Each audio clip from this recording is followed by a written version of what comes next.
ఆ కీలక నేత హస్తం పార్టీకి గుడ్ బై చెప్పే పనిలో ఉన్నారా? పార్టీ కూడా ఆయన్ను లైట్ తీసుకుందా? మొన్నటిదాకా సీఎంను టార్గెట్ చేసి మాట్లాడిన ఆయన ఇప్పుడు ప్రభుత్వాన్ని కూడా వదిలిపెట్టకుండా విమర్శలు చేయడాన్ని ఎలా చూడాలి? ప్రస్తుతం ఈ ప్రశ్నలు తెలంగాణ రాజకీయాల్లో చర్చనీయాంశంగా మారాయి. మునుగోడు ఎమ్మెల్యే కోమటిరెడ్డి రాజగోపాల్ రెడ్డి గత కొంతకాలంగా వివాదాస్పద వ్యాఖ్యలు, విమర్శలు చేస్తున్నారు.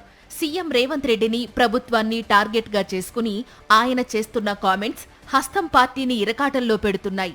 అయితే అదే సమయంలో మిసైల్స్ లాంటి ఆయన విమర్శలపై ప్రభుత్వం నుంచి గాని, పార్టీ నుంచి గాని ఎలాంటి స్పందన ఉండకపోవడం చర్చనీయాంశంగా మారింది. మంత్రి పదవి ఇస్తామని అంటేనే తాను కాంగ్రెస్ లో తిరిగి చేరానని, అయితే అధిష్టానం మాట నిలబెట్టుకోలేదని, దీని వెనుక సీఎం రేవంత్ రెడ్డి హస్తం ఉందనేది మొదటి నుంచి ఎమ్మెల్యే కోమటిరెడ్డి రాజగోపాల్ రెడ్డి విమర్శ.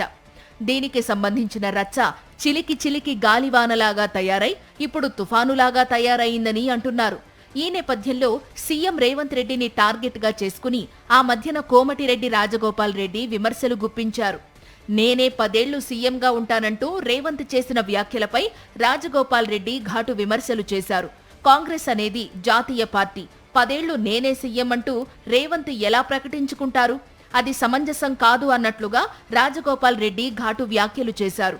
అంతేకాదు, సోషల్ మీడియాను ఉద్దేశించి సీఎం రేవంత్ వ్యక్తం చేసిన అభిప్రాయాలను కూడా రాజగోపాల్ రెడ్డి తప్పుబట్టారు. సీఎం రేవంత్ రెడ్డిని దృష్టిలో పెట్టుకుని ఎమ్మెల్యే రాజగోపాల్ రెడ్డి చేస్తున్న వ్యాఖ్యలపై తెలంగాణ కాంగ్రెస్ అధ్యక్షుడు మహేష్ కుమార్ గౌడ్కు ఫిర్యాదులు అందాయని సమాచారం.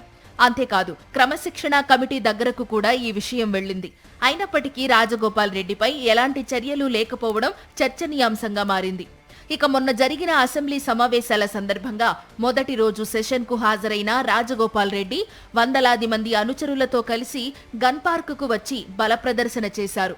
కామారెడ్డి వరదల్లో నష్టపోయిన వారికి చేయూత అందిస్తానంటూ ప్రకటించారు. అంతేకాదు, తన అనుచరులతో కలిసి కామారెడ్డిలో పర్యటించారు. పార్టీతో సంబంధం లేకుండా ఆయన స్వంతంగా చేస్తున్న పనులు చర్చనీయాంశంగా మారాయి. ఇదే దూకుడును కొనసాగిస్తూ ఆయన మరో అడుగు ముందుకేసి రీజనల్ రింగ్ రోడ్డు అలైన్మెంట్ విషయంలో ప్రభుత్వాన్ని టార్గెట్ చేశారు.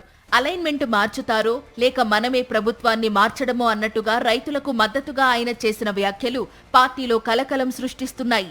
ఎక్కువగా మునుగోడు నియోజకవర్గానికి పరిమితమైన ఆయన పార్టీ, ప్రభుత్వ కార్యక్రమాలకు దూరంగా ఉంటున్నారు.